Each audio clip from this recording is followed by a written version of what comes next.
Okay, everybody, thank you for joining us. Episode number 14 of the Roses Rhetoric podcast. I am your host, Jimmy Hackett. With me, as always, my charming co-host, Joseph Stanford. And joining us today is a very special guest, Phill Lacovara. Phill Lacovara is a Tucson engineer, physicist, businessman, and also author. And he'll be here talking about us today, primarily with his work, False Flags.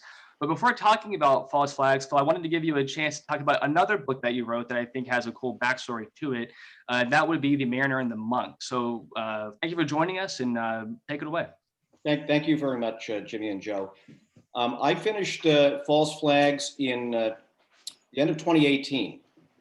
And as I was in the process of getting it published, I came upon another story that I felt was so compelling and in some ways so time dependent that I needed to jump on it.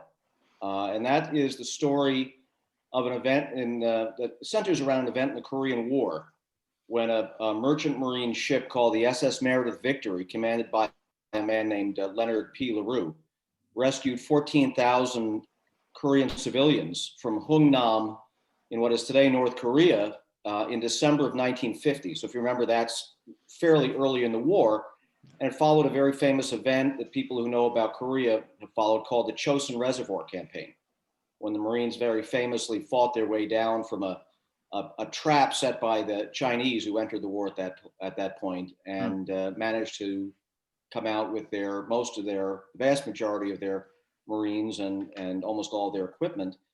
But at the same time that 100,000 soldiers and Marines were rescued, another 100,000 Korean civilians were rescued as well.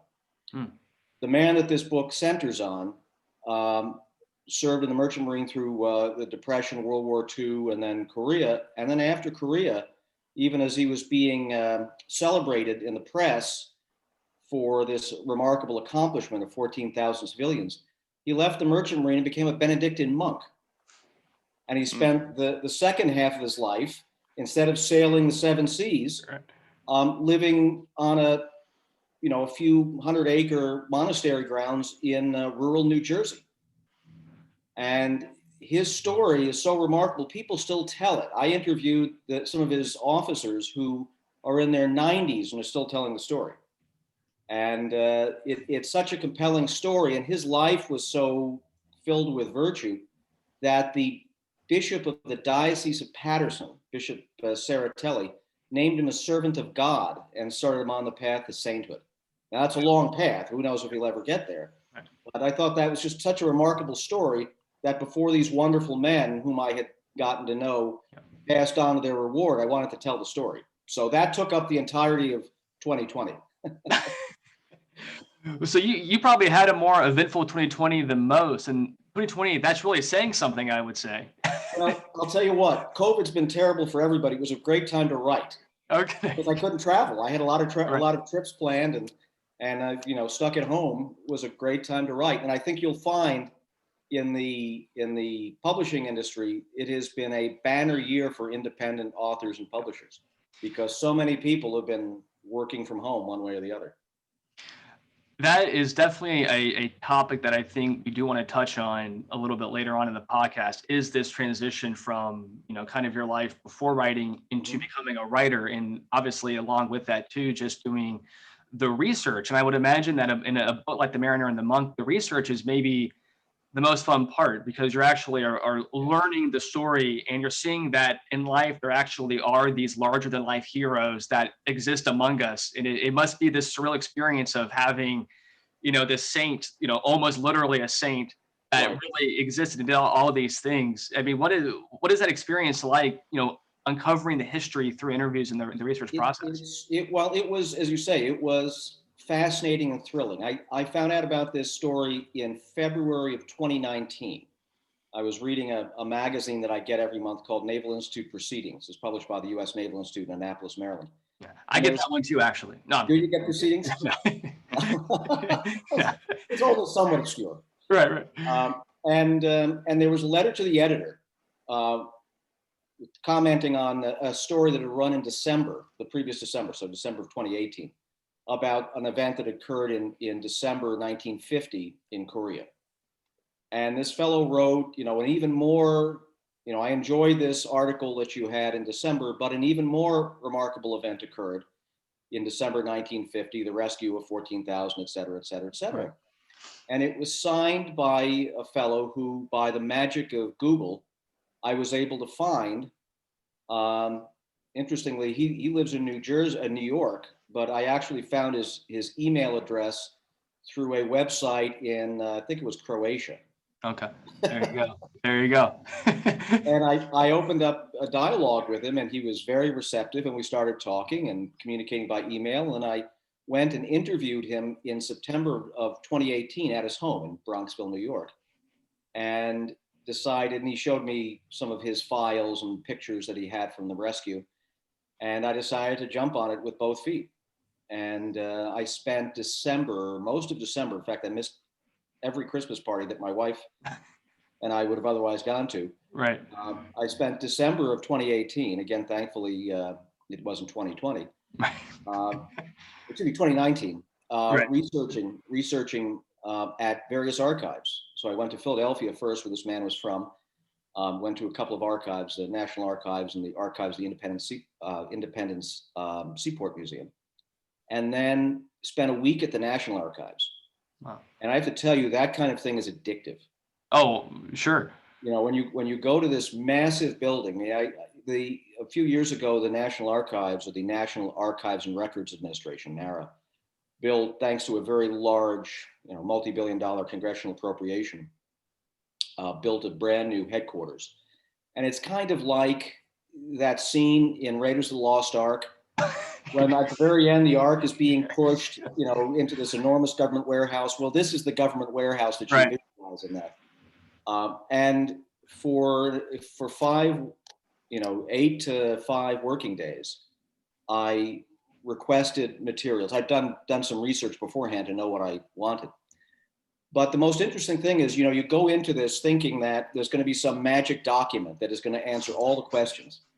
And it's never that way. Right. Right. What you find instead is 10 other documents that give you a little piece that you didn't even know existed. And that was really interesting to go through that process. So I finished that in December.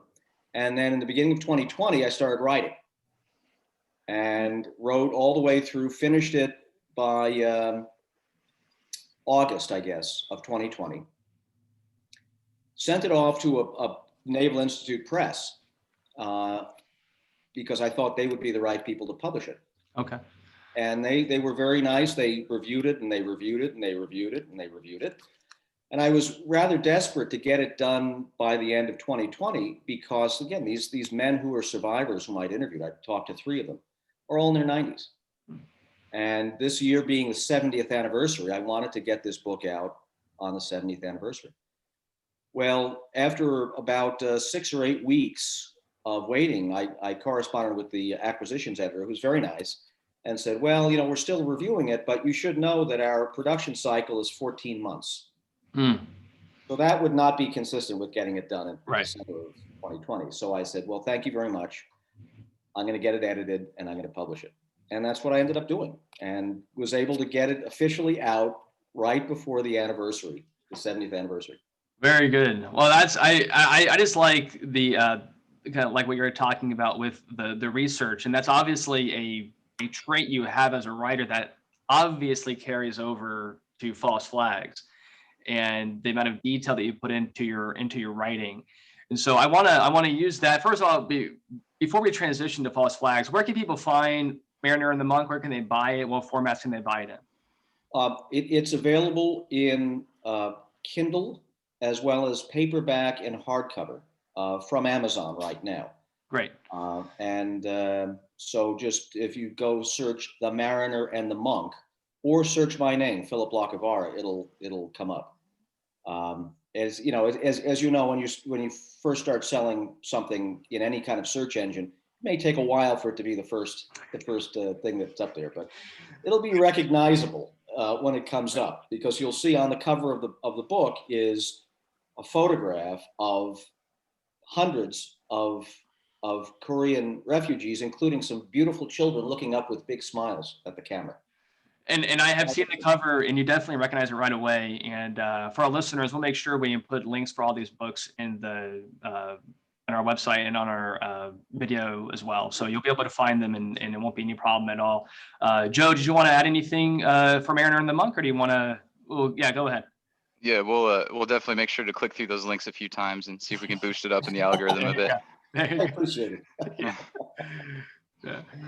Very good, very good. Well, so let's use that idea about research and inspiration to talk about false flags. So for the Mariner and the Monk, it was obviously that this larger than life, real story, true event. False Flags obviously is a fictional work. What event or series of events led you to want to write what is essentially a crime FBI type spy thriller? What was the drive to that genre? And then if you could work us through some of the background that you did to prepare for that book as well. Well, the basic, I don't want to spoil it for potential readers, but the kind of central event in the story, the kind of central terrorist event, is something I had been thinking about for years. I realized the particular vulnerability that was represented, that was exploited by the terrorists in this event. Yeah. And so that was probably a decade or more in the making, and long before I ever thought I was going to write about it.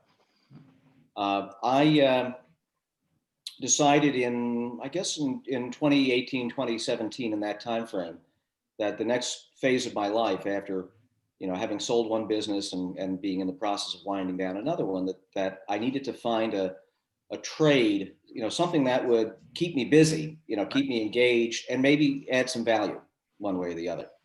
And because my wife and I like to travel, and we do have a second home, it was attractive to do something like writing. I mean, I can't paint.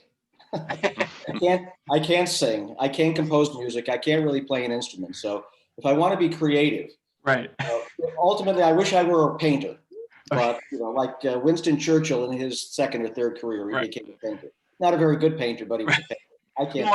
Also George Bush, but yeah. George Bush. That's right. Absolutely. I can't even draw a straight line, so painting was not going to be my thing.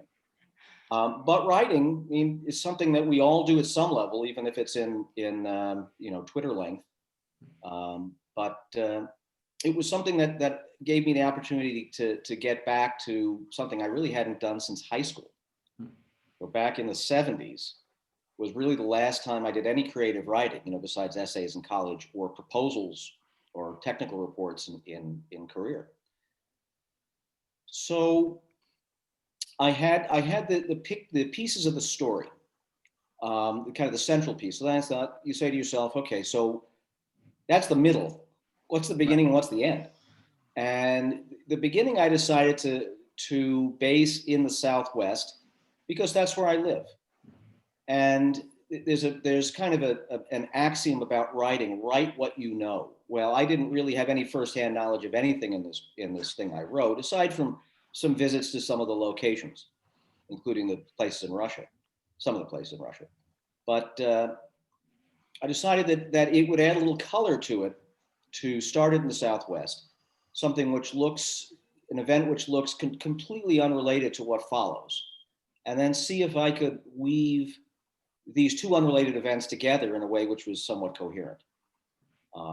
And the rest was taking things I knew from a 30-year career, 30 plus year career in doing research for the Navy, as well as what I could glean from the internet and from books about what would be different scenarios under which different things would evolve. And that's kind of how it all came together.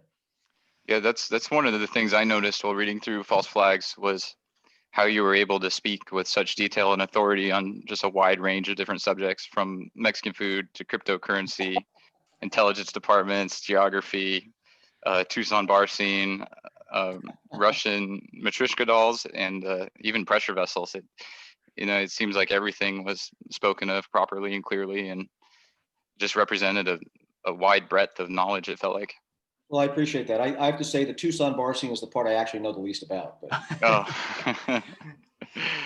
but no, I was, the fellow who wrote the review on the back is a man I met through mutual friends, who is in fact a retired FBI agent, even though he has a name which, if it hadn't been invented, it hadn't been real, would be a great name for a character. Matt Tank, great guy. Right, exactly. And interestingly, he knew some of the people that I based some of the characters on. We kind of, our circles had kind of intersected very, very peripherally. And the most frightening moment was when I asked him, after I'd given him the manuscript to read. I didn't ask him, I didn't know him when I wrote the thing. I gave it to him afterwards. And I said, well, what do you think? Is it realistic? He said, it's spot on. And that was gratifying, because what I always hate, my wife and many of my siblings hate to watch movies with me if they have any technology in them, because I always say, oh, that wouldn't happen. That's ridiculous.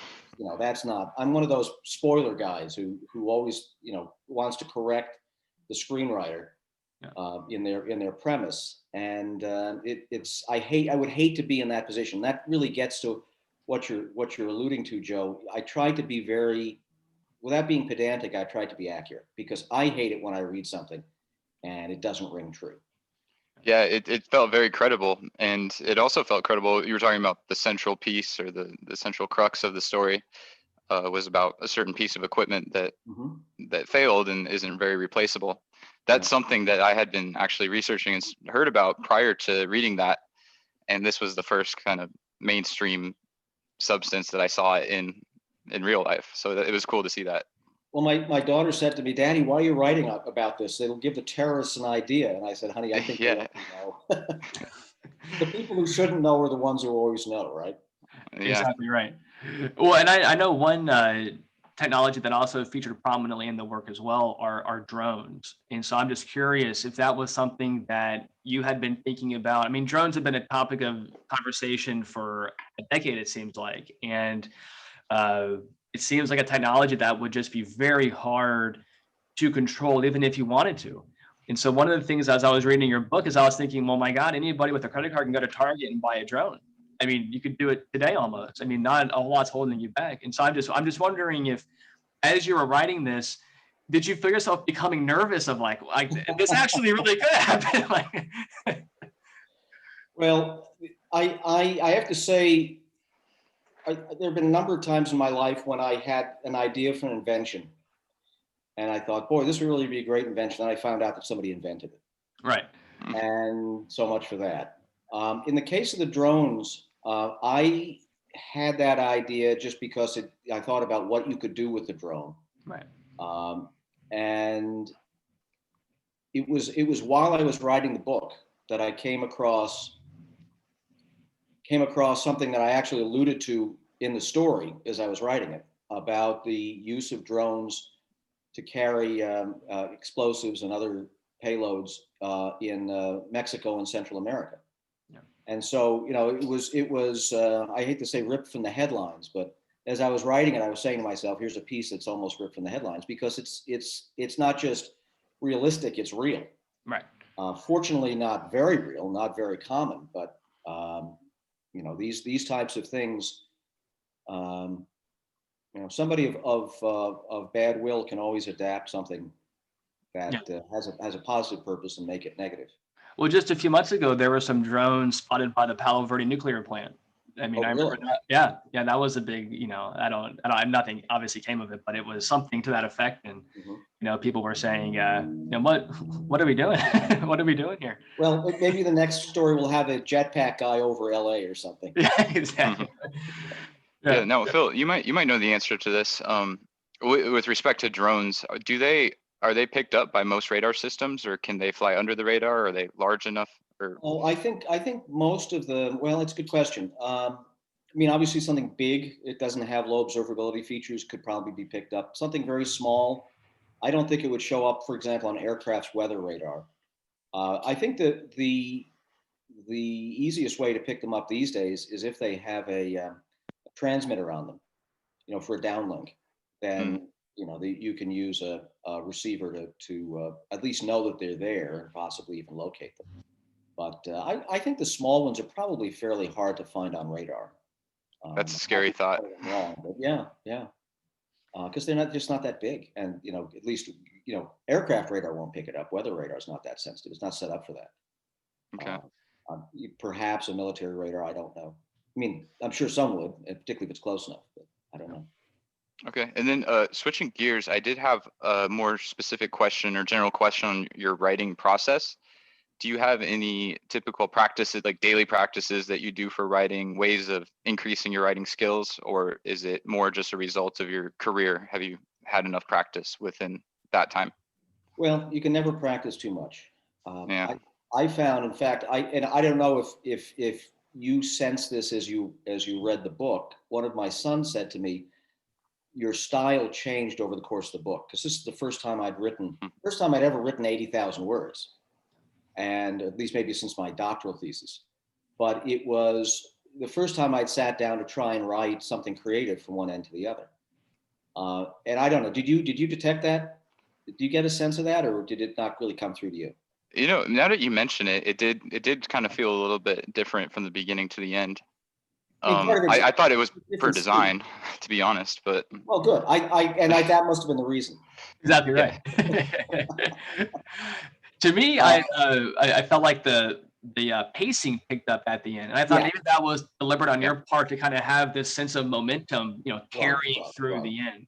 Yeah. And that part was intentional. But Yeah, no, and that came across very clearly, I thought. Yeah.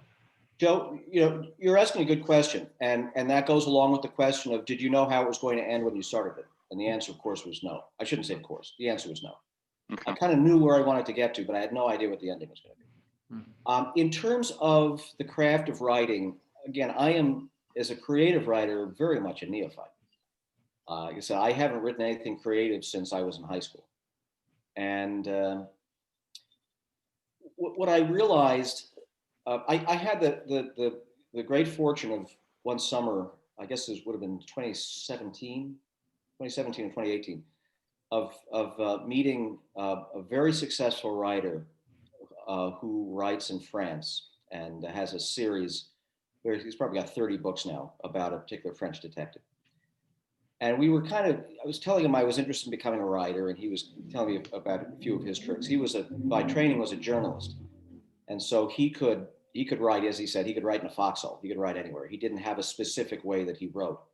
But his point was, I think, very important. It's that, as long as you write a little bit every day, you'll get it done. And if you write a lot every day, if you write 1,000 words every day, you have a novel done in 3 months.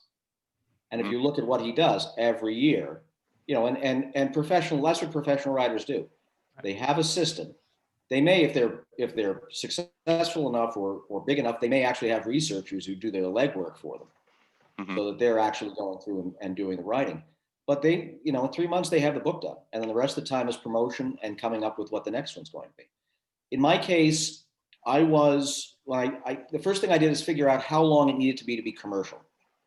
Because I really had no idea. Because none of us, we don't usually think of a book in terms of words. We think of it in terms of pages. Yep. But the number of pages depends on how big the type is, all the different typographical things. The chapter sizes. Chapter sizes, right. So the answer was kind of 70 to 100,000 words is where you want your first novel to be. If it's too long, no one's ever going to take the chance on it. And if it's too short, it's a short story. It's not a novel. It doesn't stand alone. So that was kind of the target I had. And as you think of that, that's a pretty big number. If you write 100 words a day, it's going to take you a long time. Fortunately, I figured if I could write a couple of 100 words a day and then not get stressed about whether I wrote 200 in one day or 500 or whatever, then it would work. And then the process was to write every day. And it didn't matter how much, but it had to be something. And getting in that discipline is the most important thing. It's the oft-quoted proverb, Chinese proverb, the longest journey begins with a single step, is very true. And it's very true in writing. So that was basically what I did. I had some days where I wrote 1,000 or 2,000 words. I was just cranking. And then other days where it was just a few hundred. And in between was the combination of clearing your head and then thinking about, okay, where do I go with this? And now I'm trying to think of whether I wrote every section in order.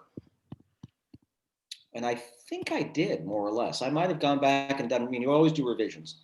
And if you have a good editor, which I did, she pointed out a couple of things that the reader, as you know, you get inside of something and you miss all the mistakes. Oh, right. That a normal, ordinary person would pick this. Oh, this is terrible. I don't understand this. This doesn't make any sense. Who's talking now?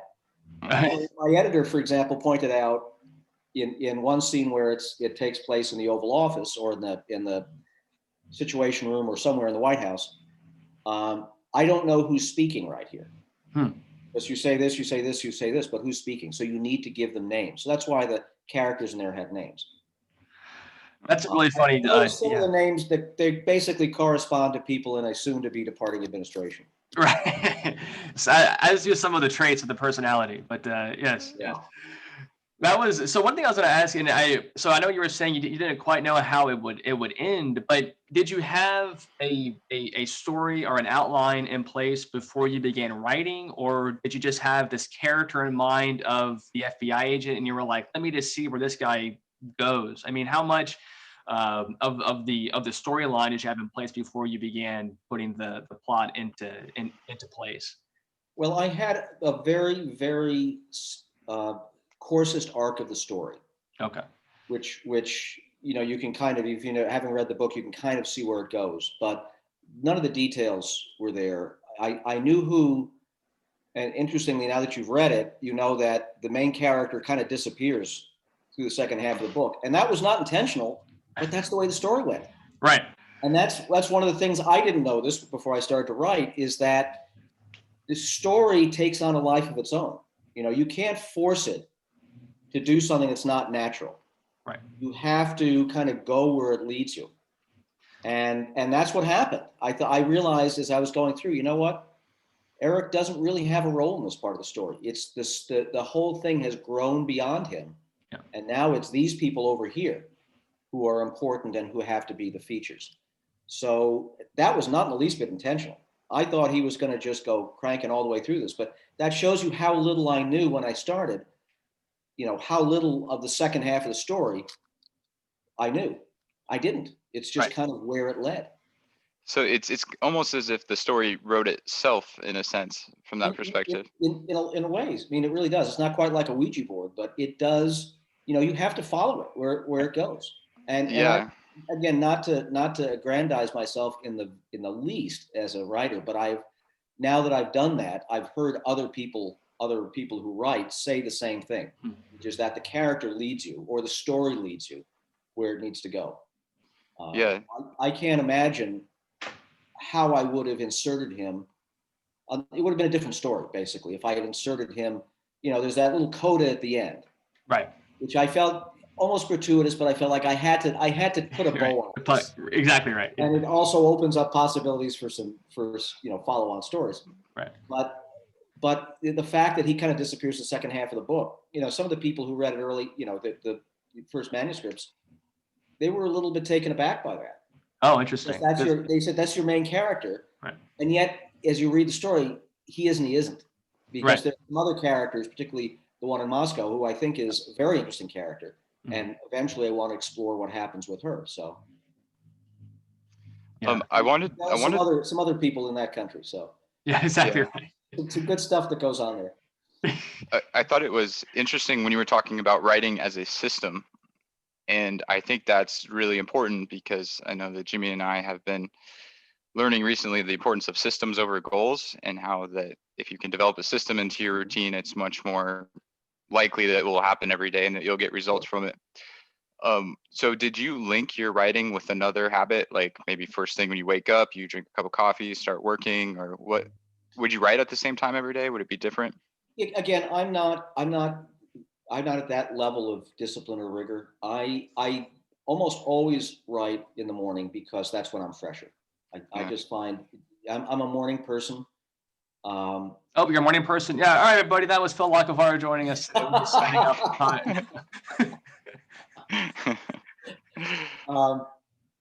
And so I find it's a lot like that. I usually get up before my wife, and that first time in the morning, at least in the wintertime before the sun gets up. It's hard to get up in Tucson before the sun gets up in the summertime, but that first cup of coffee and then sitting down, and I have a particular mean, I wrote parts of it other places, but I have an home office that's very comfortable. It has surrounded with books and memorabilia, and so it's a very comfortable space. And even though there's a lot of things which could be distractions, they're not when I sit down to write.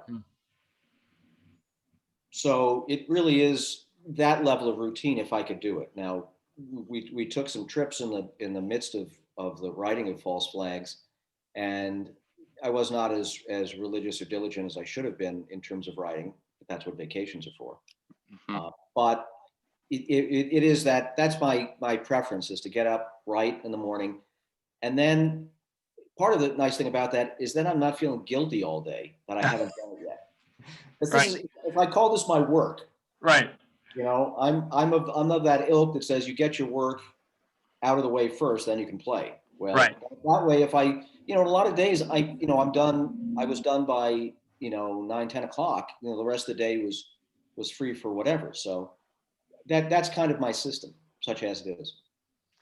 Let me ask you this, and this is a question that is kind of a niche question, but I know you were talking about writing in a home office. I'm just curious, maybe this is a silly question, but what role did pencil and paper or pen and paper play with you writing this book? And the reason I ask is because you have a lot of things that would require you to be able to visualize, and you have a lot of detail that involves a lot of spatial, kind of a language to understand what's happening. I would imagine you'd have to write that out to keep it straight in your head. And I'm just curious, as a writer, I'm assuming you're using a computer for the typing, of course, but what role are you doing with pen and paper in the office to help make the story consistent and readable to the audience? Well, I would use pen and paper if I could read my own handwriting. But my handwriting is so illegible, even I can't read it much of the time. It's just a level of encryption, I think, right? Even to the encryptor.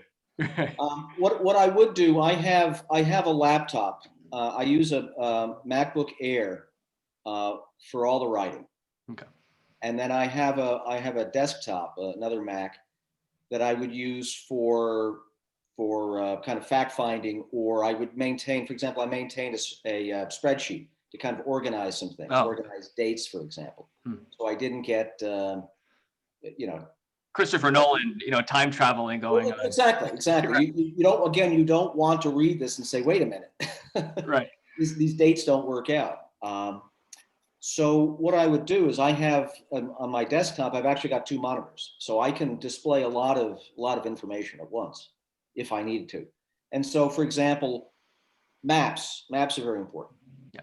So and Google, even Google Earth. I had, one of the reasons part of this takes place in Russia is because I had been to Russia, and so there are places in there that are in the book that I had been to physically, but there are other places that, using Google Maps and Google Earth and using Street View, for goodness sake, you can actually look and see what something looks like in a country you've never been to.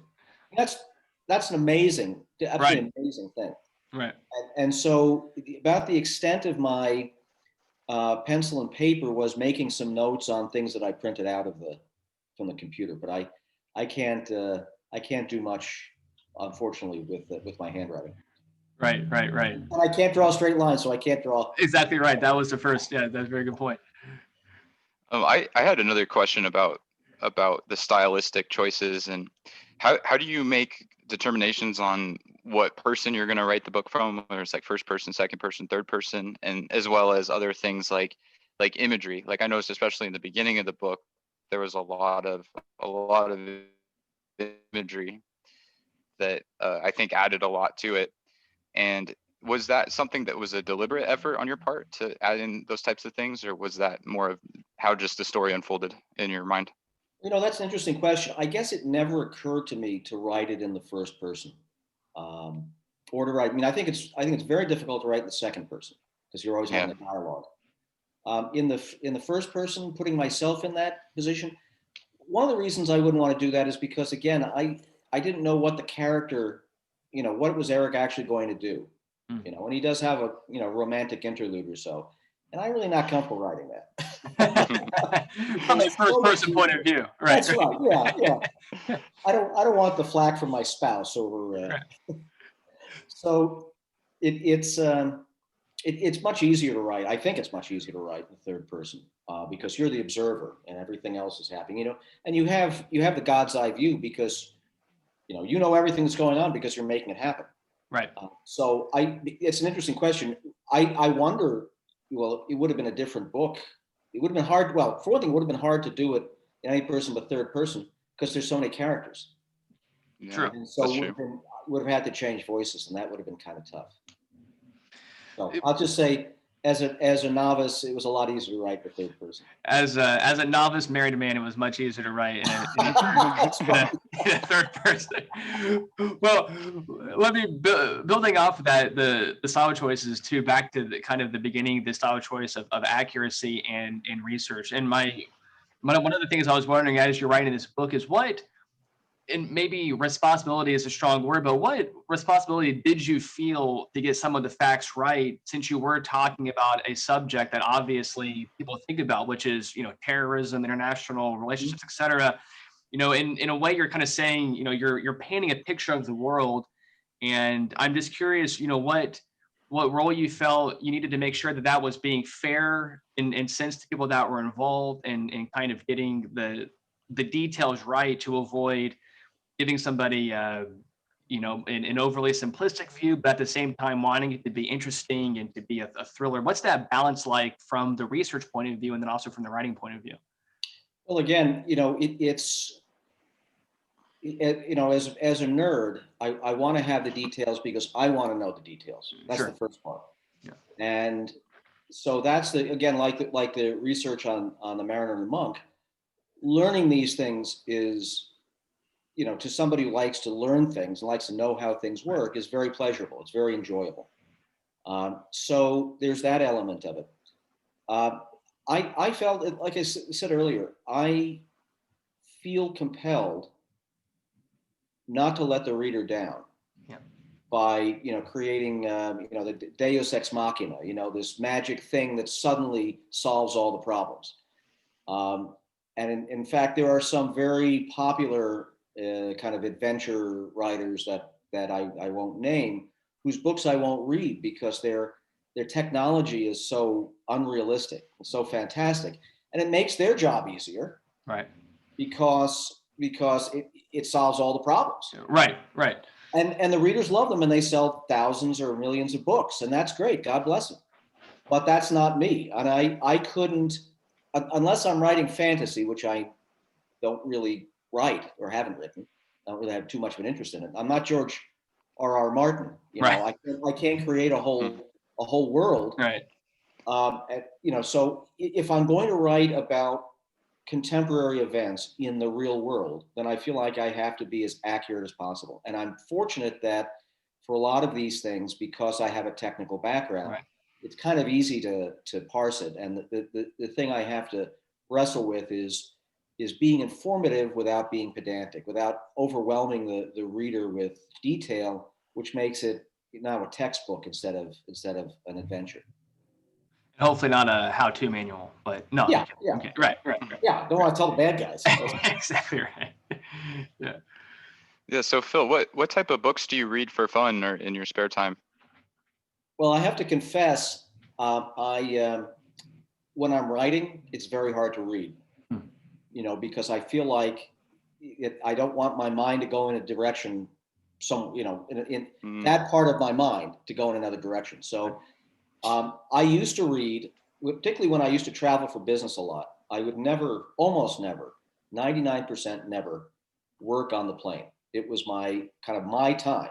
And I would read, I did a lot of transcontinental travel back and forth to DC, and then a lot of international travel. And I loved that time.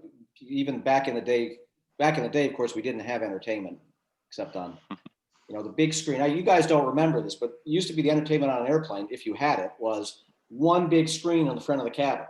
Right. Everybody watching the same movie. But I used to read a lot of fiction. I used to read a lot of W.E.B. Griffin, who Mhm. had a series about some fictional but realistic um, military men starting in World War II and then working their way all the way through Vietnam. And then I did read some Tom Clancy, although Tom Clancy to me, after a while, it seemed like he was all about the technology and all about the overall picture and didn't really develop the characters. The author that I read that convinced me to become a writer is Elmore Leonard. And I loved Elmore Leonard's, and even today, I mean, I read Elmore Leonard. What I love about Elmore Leonard is that he tells an interesting story, but he draws the characters so vividly, and their dialogue is so real. You know, if you read Elmore Leonard or you watch a movie like probably the best movie ever made from one of his books is Get Shorty. I don't know if you remember that, with John Travolta, Gene Hackman, Rene Russo. I mean, fabulous cast. Delroy Lindo, fabulous cast, fabulous movie. Probably watched it 20 times, and I enjoy it every single time. There you go. It's just the characters are so well drawn, and the dialogue is so good. You know, What makes good dialogue? Pardon? What makes good dialogue? Well, I think what makes good dialogue, and in fact, when I started to write, I was worried that it was going to be hard to write dialogue, and it actually turned out to be easier than I thought. Yeah, it was very smooth. It was that. Well, thank you. I appreciate that. Before I answer your question, I'll tell you one of my daughter's friends commented when I was talking about this. She had actually, before she became an engineer, had wanted to become a writer and actually taken a lot of writing classes in school before she decided she wasn't going to make any money at it. And she said to me, there's some significant age difference between her and myself. And she said, well, you find it easy to write dialogue because you've been listening to people speak your whole life. And her point was, if I were 20 years old writing dialogue, it might be a lot more difficult. I think she was right. I mean, I think it was surprisingly easy. But what makes good dialogue? Well, I think the thing about good dialogue is, first of all, what they're saying has to propel the story in some way or another. Either you're developing the character or you're enlightening the reader without hitting them over the head with it. I mean, I always hate when you're in a situation and you're wondering what's going on, and all of a sudden, right, like in the old silent movies when you're watching the faces moving and everybody's doing it, and all of a sudden, oh, that's what it is. Right. Or like the James Bond villain who tells you, "Here's what I'm doing. Here's the whole thing. Right. Now I understand. Back to the story." Right. Yeah. So I don't think that's good, but I think the trick is that the dialogue has to be in the voice of the character. So in Elmore Leonard's books, for example, he did an absolutely, at least to my estimation, did an absolutely fabulous job of creating a character and then having their use of their choice of words and their slang and their cadence. As much as you can pick up cadence in the written word, that all matched the character. Right. So I go back and watch, if you've never seen it, watch Get Shorty. I think it's a great movie, and look at the difference in how John Travolta speaks from Gene Hackman, for example. Sure. And they're just coming from completely different backgrounds. One is an LA guy, the other's a New York guy, or New York/Florida guy, and just how beautifully the screenplay and as well as the acting and direction make those characters so real. I mean, there's nothing leaden about the dialogue. It just goes. Another one I really love is Jackie Brown. Oh, that's a great movie. Where the dialogue, the characters are so great, and the dialogue is so real. I don't know a lot of gangsters. In fact, I don't know any. But when you watch this or listen to what they're saying and see how they're saying it, it's very realistic. And I was hoping that as I was writing the interactions among these people, most of whom were talking basically bureaucrats, I was hoping that without bewildering the reader with acronyms and kind of inside baseball, that people would be able to get some appreciation for how you would speak in these scenarios, these situations. Well, so let me build on that point and ask you this. So part of understanding the dialogue is understanding that world, and I'm assuming that some of that came out through you knowing some of these people personally, but then also learning about them through those mutual friends. And Right. I'm curious, what did you learn about these people that you maybe didn't know beforehand, and kind of what was the most interesting trait that you learned about, some of whether it be the FBI, the CIA, the Navy SEALs, et cetera? What did you learn about these groups of people that struck you that maybe you didn't know beforehand? You mean in terms of writing the book? In terms of writing the book and in terms of developing their personalities throughout the story, I'm assuming that you pulled some of that from either people that you knew or people that they knew that they told you about. And was there something you learned about them in terms of their personalities that struck you that maybe you didn't know beforehand? It's almost like what makes a good agent, what makes a good FBI agent, What makes a good SEAL? what makes a good SEAL, is that kind of things that you were learning as you were doing the research or talking about those people with your correspondence? Well, interestingly, the types of characters that I wrote about in this book were all people that I had no interaction with during the writing of the book because I was out of that community. I used to do research for the Navy. I used to do, think things in the military kind of research community, and that was the environment in which I met those types of folks. I had the pleasure. The SEALs are at this point are kind of overexposed to the point where they've even you've seen there've been some scandals where they've kind of been drinking their own bathwater in terms of how great they are, and they are great, but it is possible to get a little bit too big for your britches, or just too big as a command. I think is one of the complaints. But when I was in aerospace, I met a lot of military officers and retired military officers. And I had a very memorable dinner one night with a fellow from what at that time was called Martin Marietta. It's one of the predecessors of Lockheed Martin today. Wow. Biggest defense contractor in the country. I guess biggest defense contractor in the world, at least outside of China and Russia. And we're talking, it was on a subject we were going to collaborate, our two companies were going to collaborate on something which was just, not in the least bit esoteric. It was some kind of sensor system. But we're just talking about careers. And I found out, this is a fellow, he was about my height, which is not tall, walked with a kind of pronounced stoop, quiet, not bombastic. But it turned out he had been a SEAL during Vietnam. The reason he walked with a stoop is he'd broken his back in combat or in a situation like that. And he had been commander of SEAL Team 1. He retired as a captain. And it was, listening to his stories, one of the things if you interact with people who are either in the military or claim to be in the military, you've always got some level of posers. And as they say, if you talk about it, you didn't actually do it. Right. I've heard that as well. And if you get to know these guys, and I've been fortunate to know a couple of SEALs, real SEALs, not fake ones. They don't tell you that they're a SEAL when they first meet you. They don't tell you a SEAL until there's some level of trust, because they don't want that to be their definition. Right. Yeah. But then when the stories come out, it's a very unique experience because these guys do some pretty amazing stuff. I'm curious. Have you heard of Jocko Willink?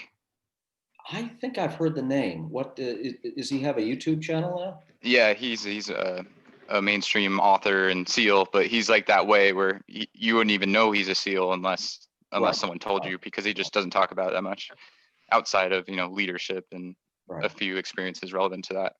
Well, given the rigor of their training, and I'm sure this is true of any special warfare community. I just know the SEALs the best. Given the rigor of their training and then what they experience in combat, there's a bond there, which is, kind of like anyone who serves in the military has a bond, particularly if they've been shot at together. That is different and stronger than almost any other bond. And these guys are kind of like that bond on steroids. So yeah, maybe really on steroids. I don't know. Right. Exactly. I hope not. Right. Do you think that the military is shaping now that there's less violence and less combat that our troops are going through? Do you think that's going to have an impact on SEAL culture, just military culture in general, moving forward? I don't know. I think in some ways, if we withdraw troops, again, this is way outside of my expertise, but I'll give you my opinion since we're talking Sure. opinion. I think that you remember the special warfare community, the SEALs date all the way back to World War II, to the UDT, underwater demolition divers, who cleared obstacles. They did a reconnaissance on beaches, but they also destroyed obstacles and mines. But the undersea special warfare as a discipline really started with President Kennedy. Yeah.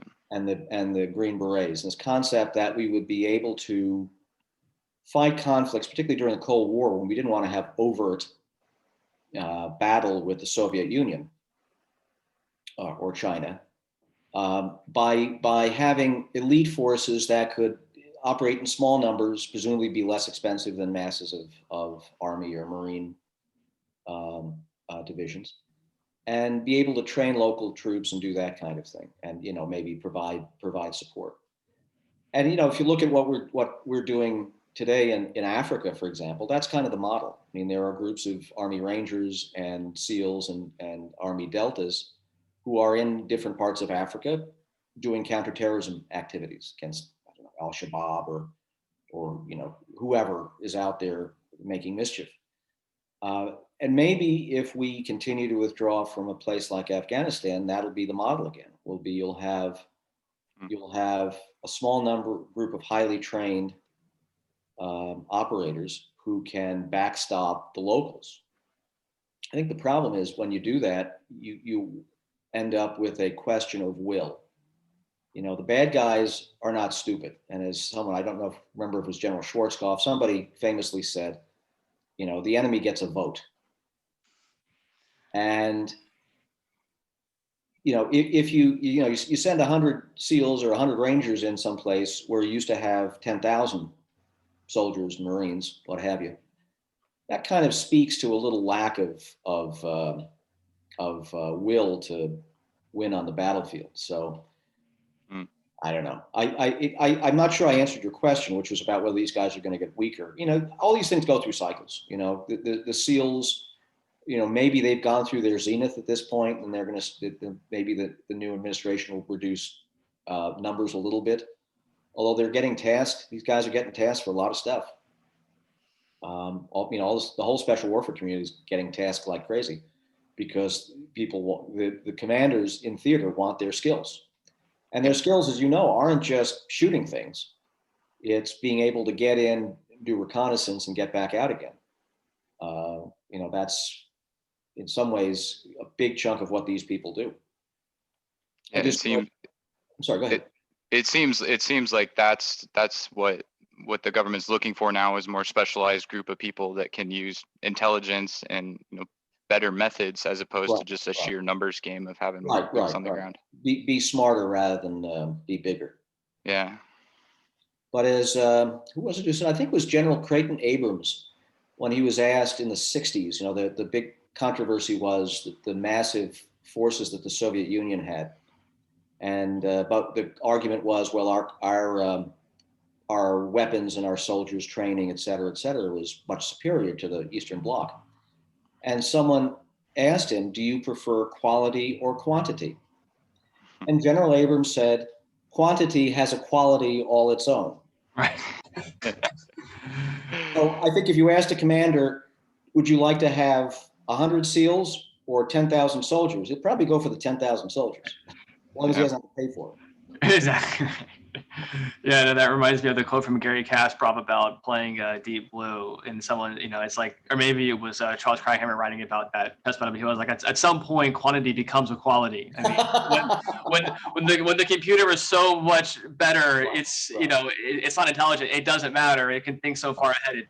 It just takes away your advantage. And and that's how it works. It's just going through and evaluating every possible move, right, and quantifying it, and something we do without realizing it, but probably not quite as extensively. Right, or as accurately. And And Right. the result, of course, is, now your cell phone can beat a grandmaster at chess. But um, I wanted to just bring it back to the book a little bit, and kind of on that subject of cyber security, cyber warfare. Was that a part of the world that you knew about before having to research it, or was that all research for you? Not professionally. I will say that there's a character in the book who is patterned after a very real cybersecurity expert. Okay. And the first draft of the book actually used his name, and I'll give you his name. His name is Brian Krebs.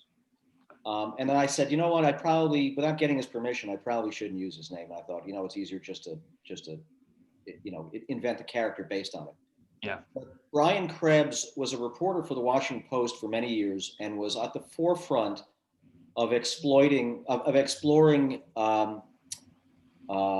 carding rings. People who would create fake credit cards, and then he was at the forefront of exploring gasoline or ATM scanner, gas pump scanners, ATM scanners, some little device that gets slipped in the slot where the card goes, and for whatever reason, he had a blog on the Washington Post website for years, and then he went off on his own.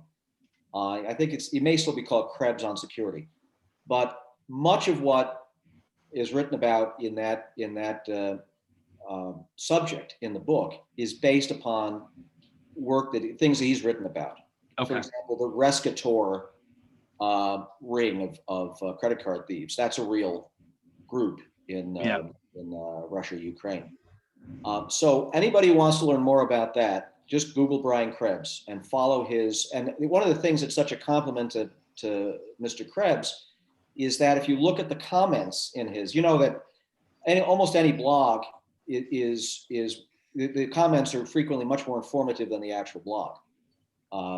Although Twitter, I think somebody once said that Twitter is like the comments to a blog without the blog. But when you look at the comments and you look at what they're saying, and you realize how much experience and authority is behind the commenters. I mean, these are people who really know their stuff. It's a real compliment to Brian Krebs that people like that follow him. I mean, he's not just a journalist; he's an expert. Yeah, and that comes out in the writing, just again the level of detail. But for me, at least when I was reading it, to me that almost seemed the most scary, because I can imagine you putting security to solve some terrorism problem. I can imagine you having a spy overseas who twerks out some corruption to their benefit. I cannot conceive of a way that you can keep billions of people safe online when it seems that there's just this ever-growing number of people who figure out a loophole or a caveat to a security paradigm, and the game is afoot at that point. To me, that's what's so scary. I don't know how you prevent that from just continuing to be a massive, massive problem. Well, did we just have an issue that came up in the news in the last couple of weeks?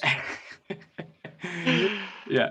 I still get my free credit reporting services from the U.S. government, because I was part of one of the millions of Americans whose personal information was compromised at the what was it, not the Department of Labor, it's the what's the agency that does, it's basically the agency that does background investigations. Right. I can't think, I'm having a middle-aged moment, I can't think of the name, but that was a compromise. And as you know, most compromises are not due to some incredible tradecraft or technology. Right. Most of them are just social exploits, where somebody uses a default password or. Well, that was in the book. I won't give it away, but basically, yeah. Right? I mean, it was like that was a fun scene to write. I enjoyed that. Yeah. Yeah, but you're right. I mean, how common would that be? I had a friend who lived in an apartment complex where every person could pick their own gate password, and so I was like, "Let me show you something." And type in 1111, the gate stays open, because there's one idiot in the apartment complex who's like, "I'm not going to remember anything else." Like, all right, and now there's no point in having a gate here. But talk more about that. But I just remember thinking that part of the chapter of the book was, I thought, really funny as well. Yeah. Yeah. Yeah, Phill, so do you think that we are getting a handle on all the security threats and cyber threats that are out there towards us? It seems like whenever a virus gets developed, then we come up with an antivirus. And then whenever there's some sort of, way to steal credit card numbers, we come up with a fix for it. It's like this game of cat and mouse, it feels like. Do you think that the delta between the cats and the mice is expanding or decreasing or staying the same? Or is there any sort of rules that govern that type of situation? It's well outside my expertise, but I can give you my opinion. Yeah, let's do it. And that is simply that humans are humans. And as Jimmy was saying, people are lazy. They don't, they have to be forced to be secure because it's not our default position. I know my first boss taught me something, which is that when we have in a conversation, when there's silence, our natural tendency is to fill that silence. We're very uncomfortable if we're not talking, if we're faced with another human being. And this is kind of the same problem. We have such a desire, and we're just living through this right now politically. We have such a desire to put our thoughts out there, right? That we bear we could completely bear ourselves. At least some people do. My generation probably less than your generation. But we just bear ourselves to the internet, in essence. And once a picture's out there, once a bite is out there, it's out there. And whether it's captured by the Wayback Machine or by a foreign intelligence service, it's there. It's out there. You've lost it. And so it's I don't know how that gets better unless we either retract some of that back to ourselves, or create some really incredible multi-factor authentication for things. But you even have SolarWinds. I didn't see all the details of how their system was compromised. I don't know if it was a backdoor or there was a password that hadn't been changed or what. That's a big company. They're not some fly by night that the U.S. government decided to use for their computer security, and yet they got compromised. Yeah, and just for reference, SolarWind, they're I don't, if I'm understanding what they are, they're a big software company that makes a lot, if not the majority of a lot of the software in the U.S. I think they do security. I'm not entirely sure what they do. Security. I don't know. I'm sure you know more about it than I do. But I don't know. I think we all try to be careful. I think we're all forced to be careful, right? I think we're all forced to be, because it's like nowadays, make a password, it's like, no, that password's too easy, try it again. And you're like, I don't want to try again. He's like, no, try again. It's like, okay. That's good until you've got a keyboard logger, right? Exactly right. Exactly right. Or you can't remember it and you're having to call IT every day to reset your password because you can't remember 12 random letters in a row or something. Yeah. And just to close on that, just with all this new technology, cell phones, you have these Alexa devices. I don't want to say it too loud, but all these different ears everywhere. Right. It almost makes you second guess some of the private conversations that you're having, especially seeing what's happened to certain people that express a particular political view nowadays or something. Well, like, are you concerned about that type of thing? Well, I never had a social media presence before about 2 months ago, and it was intentional. I needed a social media presence because I needed it to publicize these books. Yeah. But I never had it, and even now, I have a political opinion just like everyone else. I'm not going to put it out there, except in the most benign fashion, because number one, these platforms are a very poor way of communicating. They're a good way of throwing things out there. Mm-hmm. But in terms of actually having an argument in the pure sense of the word, an actual debate, an exploration of issues, they're a terrible way. You just throw it out there and then someone throws something back at you. And then I totally disagree. No, I'm kidding. I don't know if you guys have ever seen the movie. It's a wonderful movie by Francis Ford Coppola, I believe, called The Conversation. I know of it. I haven't seen it, but I think I know what you're Watch talking it. So about. Get Shorty and The Conversation. If I There leave you you with go. anything, watch those two movies. Gene Hackman plays a kind of a surveillance expert. Yeah. You've seen it, Jimmy? I haven't seen it, but I know what You you're. know of it. I know of it. Yes. It is it's Gene Hackman. It's beautiful. It's beautifully acted, beautifully directed, but it's very chilling. And this is back to the 70s. Right. And one of the devices that is disclosed in that is something which is able to turn an ordinary desktop telephone. Now, you guys may not know what that is. It was a lot bigger than this, and it had a dial on it. Yeah. Dial, not even a keypad, it had a Right. dial on it. But it would turn that telephone into a listening device. And the technology in those days was, of course, completely different from what we have today. They were switch circuits rather than internet protocol. But even then, Right. people were worried about it. And of course, even before that, they were so-called party lines. I don't know if you remember that, but telephone. Oh, sure. Well, yeah. That were not unique to a particular home. Right. They were shared. So the operator, that was how they entertained themselves, was listening to the conversations. Because they could. Or other people on the party line could pick up the phone and listen. Right.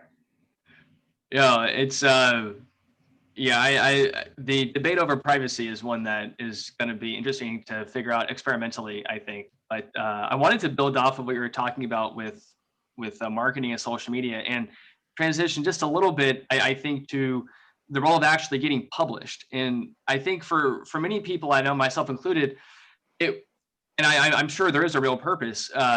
One of them would just be to produce the hard, physical copy of the book. But what is the role of the publisher these days in the 21st century? What did you bring to the publisher first? When did you reach out to the publisher? But then also, what was the interaction and the feedback like between you and that company to get a book to market?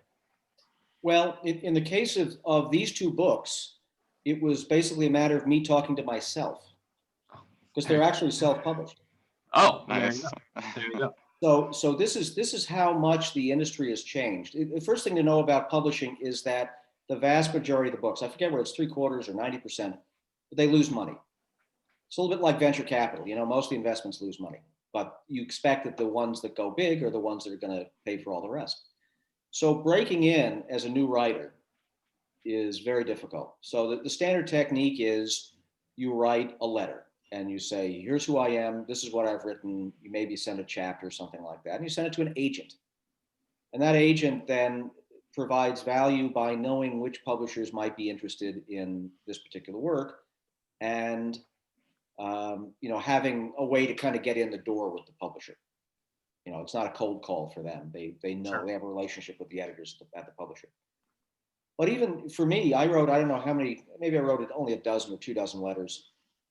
And got responses like nothing, or thank you very much, but we're not looking for books in your genre. And this is after I'd researched which agents might be good. And you could easily write 100 of these letters. Sure. To I'm not taking any projects right now.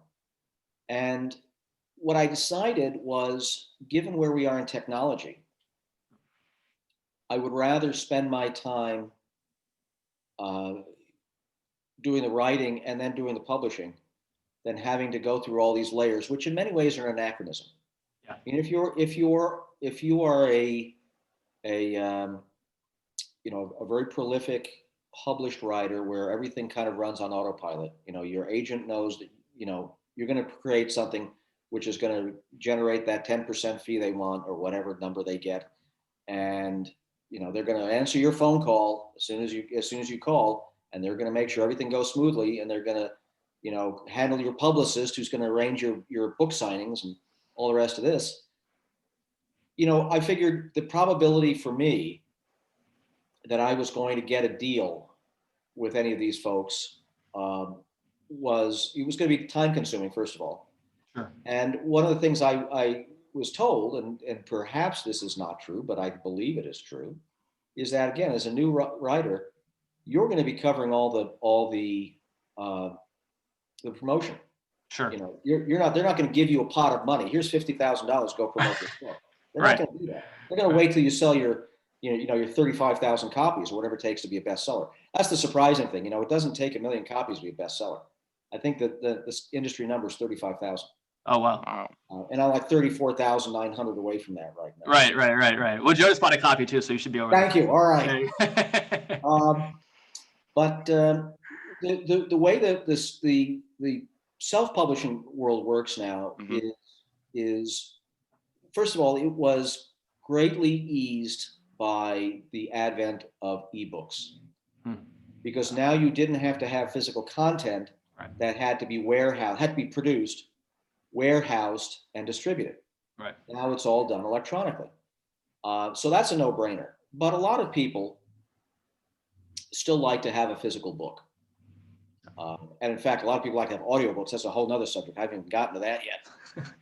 That is, I haven't gotten to that yet. Right. Yeah. Can we expect an audiobook for False I don't Flags? know. I'm thinking about it because I've had a couple of people. A couple of people I've talked to about this is, that sounds great, but I really don't read books anymore. I do audio.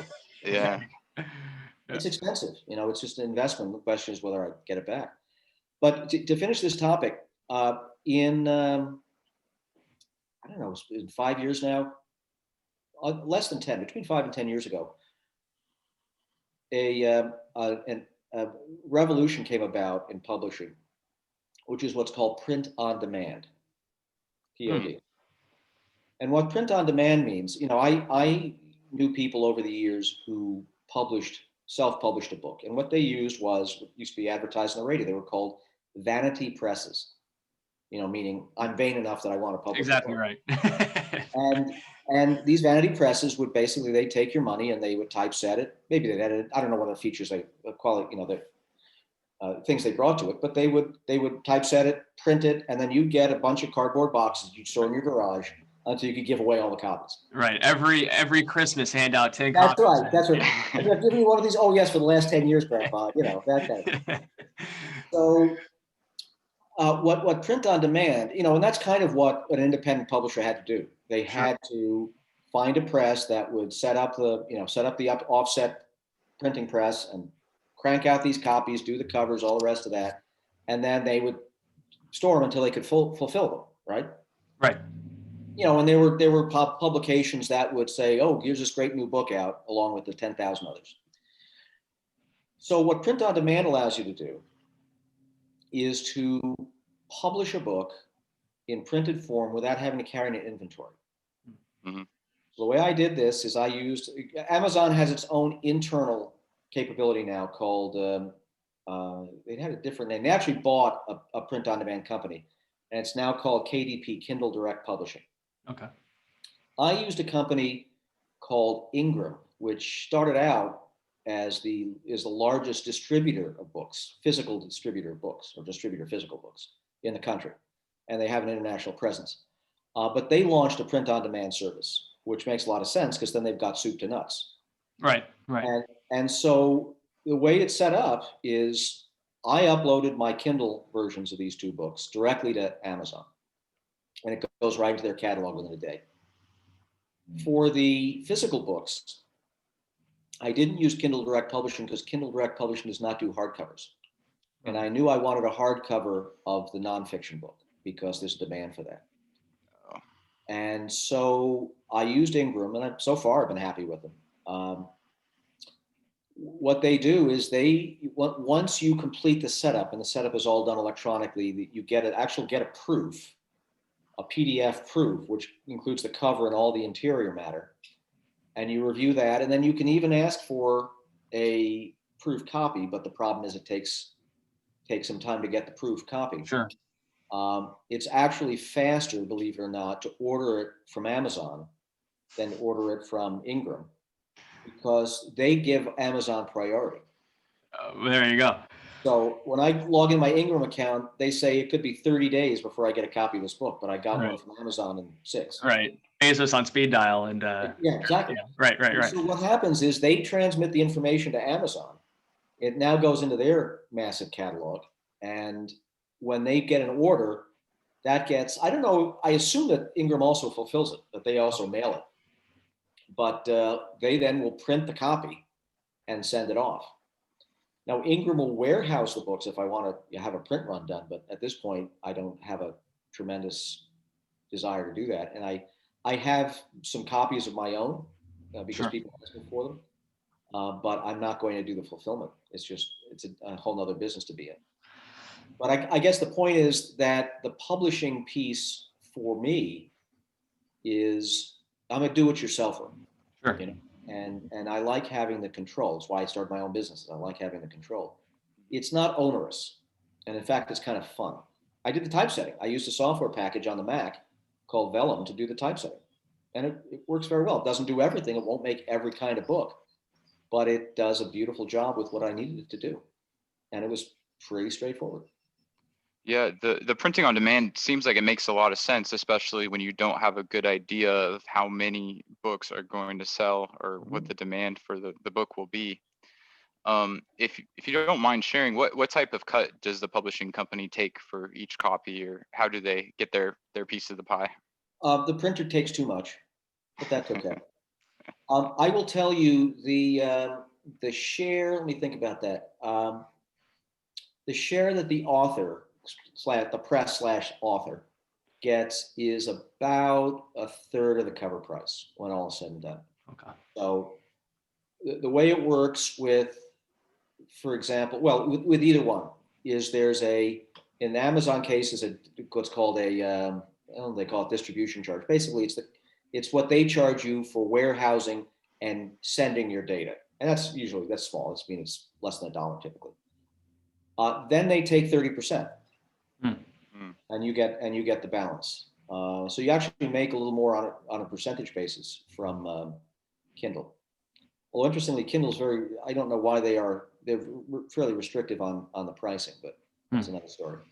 On the print side, they take off the top the cost of printing, and then they take off the cost of shipping, and then you get the rest. Right. So it's and then of course you have to discount it because the whoever's selling it, like Amazon, you got to give them a 30% discount. And in fact, one of the strategic decisions I've made so far, I don't know if it's the right decision, but it's the decision I've made, is on the discounting part. A bricks and mortar bookstore wants to see a discount of 40 or 50%. Oh, wow. And so the decision one has to weigh as an independent publisher is whether the roughly 10% now, I mean, I'm ashamed to say because I love bookstores, but bricks and mortar bookstores only correspond to 10% of book sales in the United States right now. So, do I discount it that much to sell a few dozen copies a year, or do I just say go to Amazon? And I hate to do it. I feel disloyal. What I'll do certainly in the Tucson area is I'll talk to independent bookstores and say, look, I can give you that discount if I buy the books and hand them to you, because I'll buy a stack of them. Right. I won't get nickel and dime by the printer. But I don't know. It's just the next decision I have to make, which I'm kind of researching right now, is how to advertise it. Yeah. So Amazon will, you notice they don't give you anything for free. And so if you notice, a lot of times you search for a book, something will come up that says, other readers who bought this book bought such and such. Well, that's not being done out of the goodness of their hearts. Right. Money. Those other. That's right. The other publishers have paid some small amount for that thing to show up every time somebody searches a particular set of keywords. So I'm wrestling with that, how to do that. And allegedly the ROI is good. I mean, it's maybe 5 to 1, in which case it's well worth doing. It's just scary. I'm already so far in the hole. Right. Thousands of dollars doing both of these books. In a way, I'm not doing it to support myself. Thank God, I don't have to do that. Right. I would like to get revenue neutral at some point.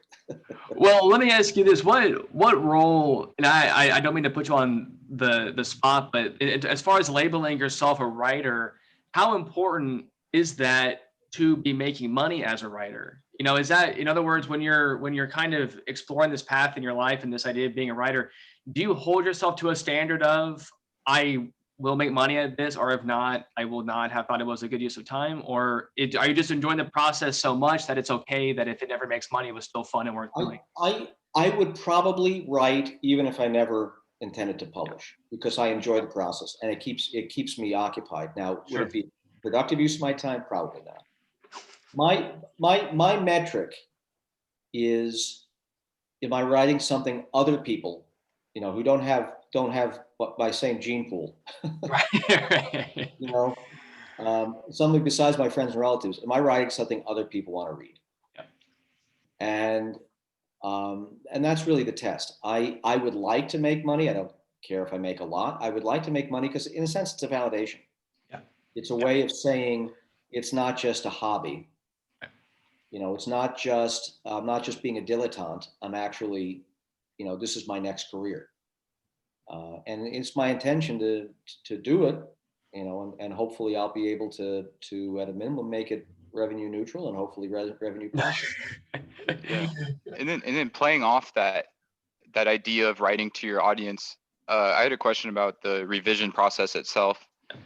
And I want to give an example of the author. His name's Neil Strauss. He's a multiple New York Times bestselling author. And he described his writing process as how he would write his first draft for himself, just how it naturally comes out. Mm-hmm. And then he would go back, rewrite it under the consideration of his audience, like what his audience wants to hear.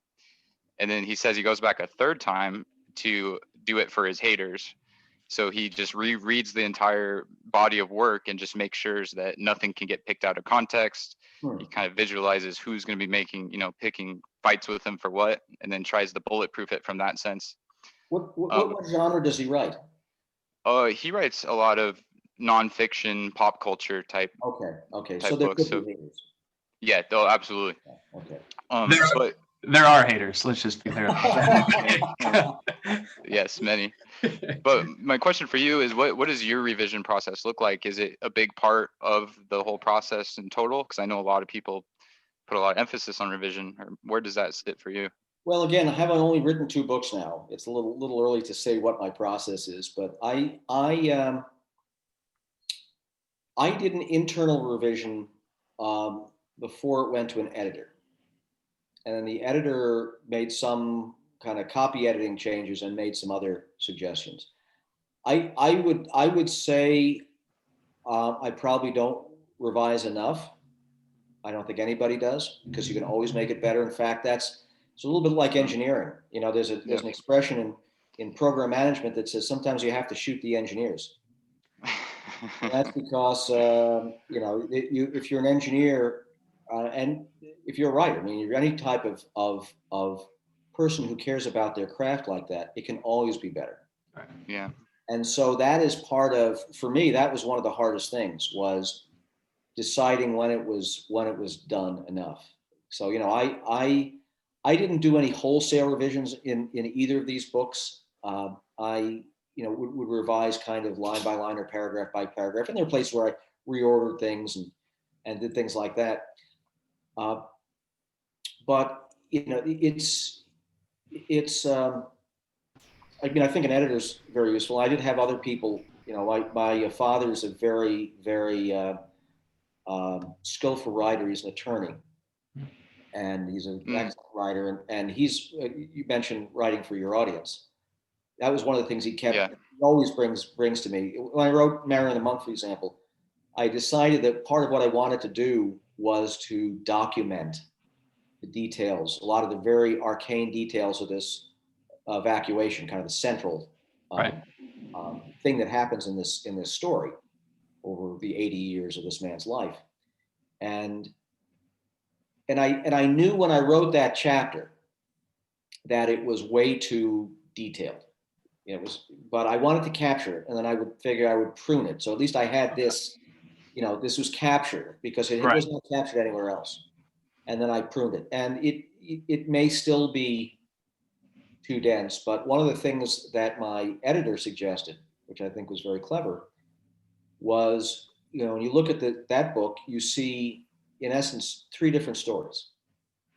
There's a story of this man kind of from his birth up to the Korean War.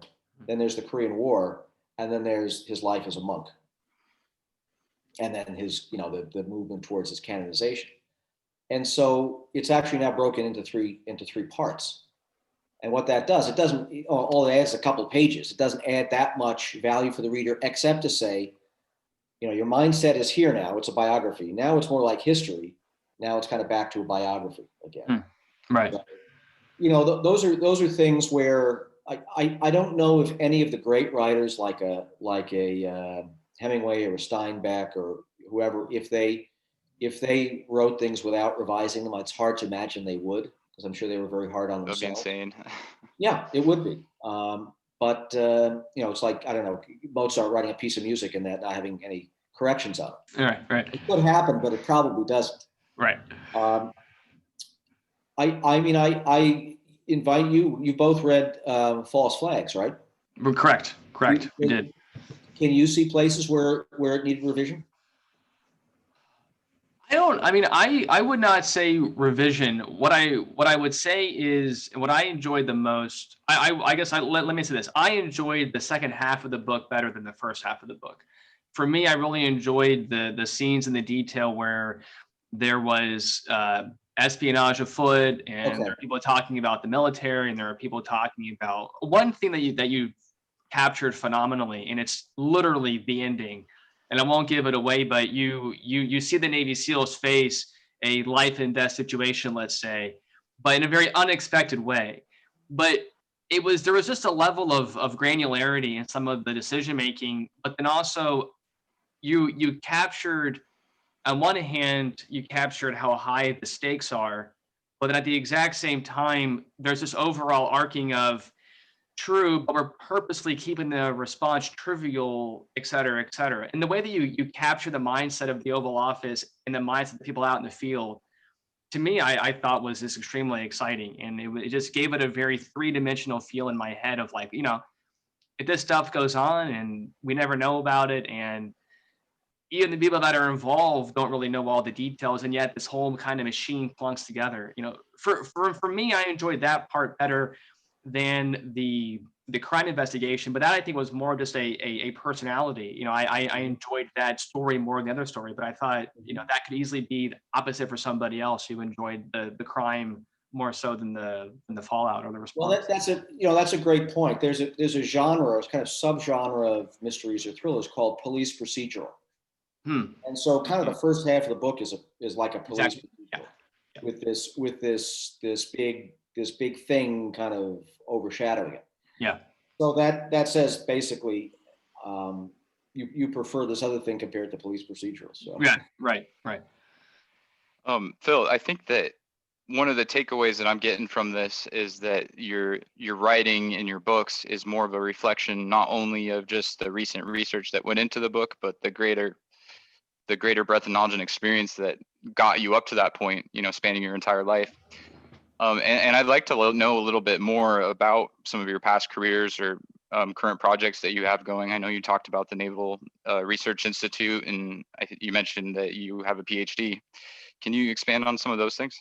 Well, I'm by training a physicist. I got a bachelor's degree, and then went to work in Washington for the Naval Research Lab, working in lasers and laser materials, solid state lasers. This is back in the 80s, or kind of early mid 80s. And then I went up to a place called MIT Lincoln Laboratory, which is in Lexington, Mass, which is an Air Force. MIT runs a laboratory MIT runs for the Air Force. Basically involved in remote sensing, and worked in what was called in those days the SDI, Strategic Defense Initiative, which was the 80s version of missile defense. It was a huge program. President Reagan made kind of a hallmark of his administration. After that, we kind of got tired of the winters in Massachusetts, and we ended up moving to Tucson. And I worked for a small aerospace company, the Electro-Optics Development Center of a small aerospace company out in Tucson. We started out in research, but really moved quickly into program management and business development. I then worked again in laser systems, so kind of moving up the food chain, as it were. And then after 5 or 6 years there, I went to work. I knew I wanted to start my own business. So I went to work for a small company, took over as vice president what was it called? Vice president for engineering services for a kind of small mid-size optics company in Tucson, and learned the ins and outs, the goods and the bads of how to run a small business. And then in 2000, I started a company called Ambulux. And my vision when I started the company, at that time we had the so-called telecom boom. And I was very interested in optical communications. You know, remember fiber optics and all that kind of stuff was very big. And so-called free space optical communications was the kind of thing I wanted to do. And so I went through and wrote some business plans and shopped it around with venture capitalists and managed to time things so I was starting the company just when the boom had busted. Wow. Perfect timing. Yeah, right. Yeah, exactly. April 2004 was when the bubble burst, and I was doing this in the end of the year. So, so at that point, I kind of returned to my Navy roots because I had been doing work for the Office of Naval Research and some other commands inside the Navy, and said, "Hey, I've started this company. I have some ideas that might be applicable to undersea stuff.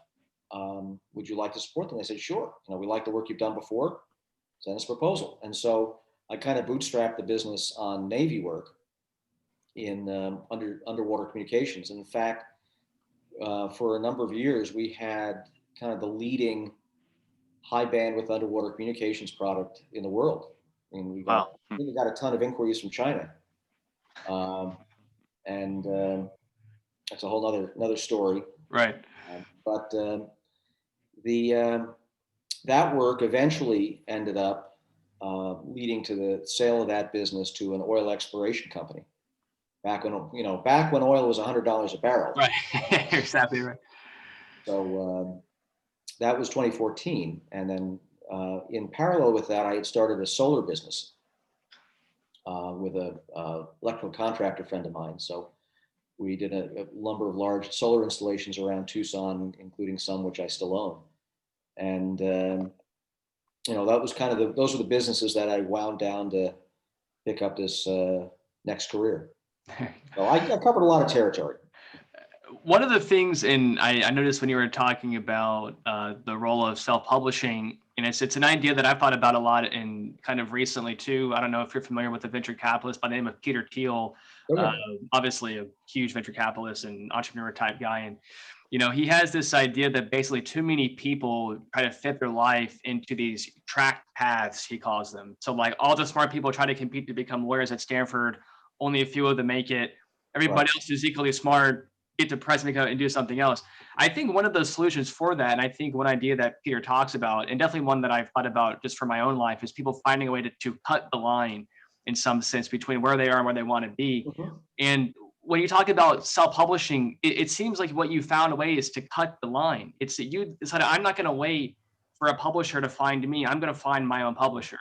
And I want you to talk a little bit about kind of that mindset and then how that's been applicable to maybe other parts in your life, but then maybe just broadly in terms of entrepreneurialism, this idea of cutting lines and not waiting for things to happen. Well, that's I think an element of entrepreneurship where you have enough self-confidence and maybe just enough foolishness to give up security. I'm the oldest of 7 children, and they're all very successful professional. A bunch of Ivy League educated lawyers. I mean, just very, very, wonderful people and very professionally successful in the conventional sense. But none of them besides me have ever lived out in a flyover state. They've always lived mostly in New York or Washington, D.C., or a little bit in Los Angeles or San Francisco.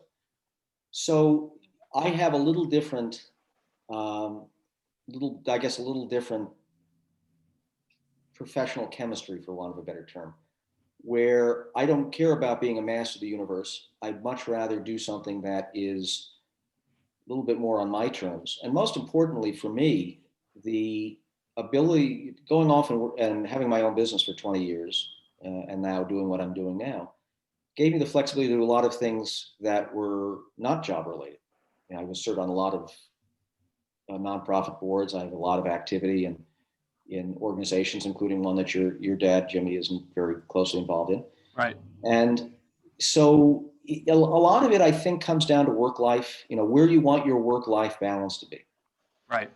If your goal is to be your goal may be to be Peter Thiel and be a multi-millionaire or billionaire, wherever he is right now.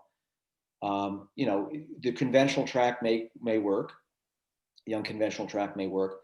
But I think if your goal is to have flexibility in your life, in terms of where you balance, you know, where the income comes from, where the income goes, and how you interact with the rest of the world, including your loved ones and the other people around you, there's nothing like having your own business. And you know, once you've done it once, you know, you hear this expression, serial entrepreneurs. I'm very small potatoes. You know, I've got a lot of friends who are far more successful than I am, who, you know, it's almost addictive. You know, you start a company, you know, you build it up to a certain point, you sell it or do whatever, and you say, you know, I kind of miss that.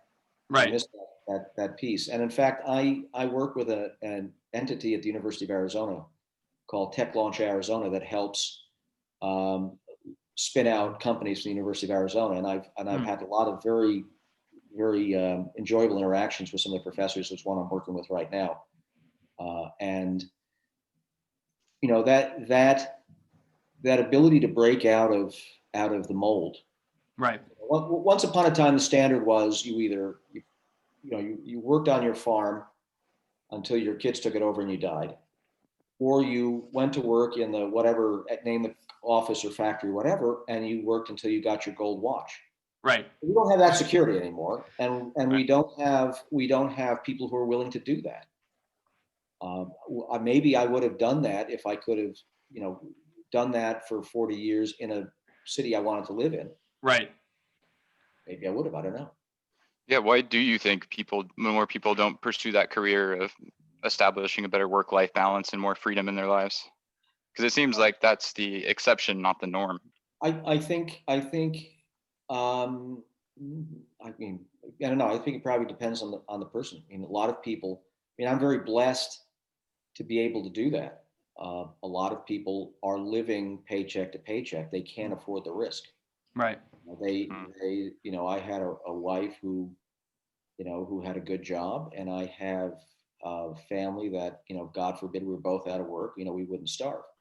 Right. But, you know, a lot of people can't afford that. And I really admire particularly immigrants who come to this country with nothing and are willing to scrimp and save and work their tushes off to make a better life for themselves and their families. You know, other people just don't want that. They're happy to do the 9 to 5, and there's nothing wrong with that. Happy to do the 9 to 5, and then, you know, whether their job is a career or just a place to make money, I don't know. But it's I think to be able to do it is a blessing. I think not everybody is willing to do it or motivated to do it. I think for some people they don't want to take the risk, and for some people they just don't care. They're just happy with how things are.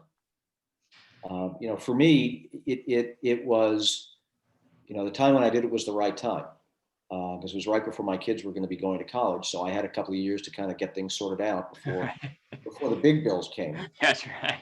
So, and literally, it was that kind of consideration. It was Right. okay. If this doesn't work out, I got time to get another job, Right. and be able to pay for their college or what have you. So that's the other piece. You know, you have to do this at the right time in your life. You either have to do it very young, you know, when you don't have anything to lose, you don't have Right. a mortgage and kids and all that, or you have to do it at a point when you can take a little risk. And you know, not everybody's at that point. Not everybody's willing to take that risk. And I like the timing obviously is key, and I think also and I think, Joe, you and I have talked about this before, and certainly other authors that we have read, is I still think that as a species we're still adapting to the internet and to electronics, and I think we haven't yet seen the final way that these technologies will encourage people to try, you know, being their own boss, et cetera. And I just think back to your example of self-publishing. you don't have to go back very far. That would have just been completely impossible. Now it's a few clicks away.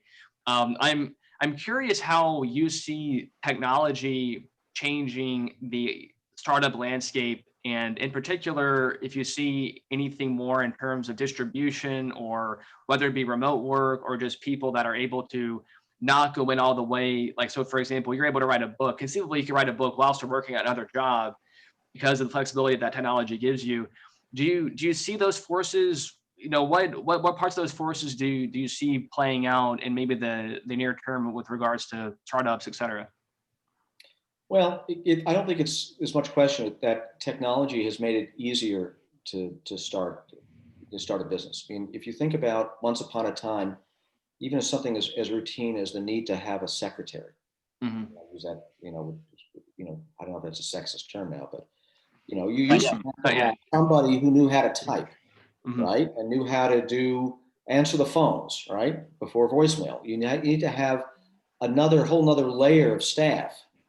I ran, for the last couple of years, I ran solar business out of my home office. I didn't need, I had offsite space that I had, but I didn't need a whole infrastructure because it's all done electronically. So, startup, I think the low hanging fruit on that is already out there. Okay.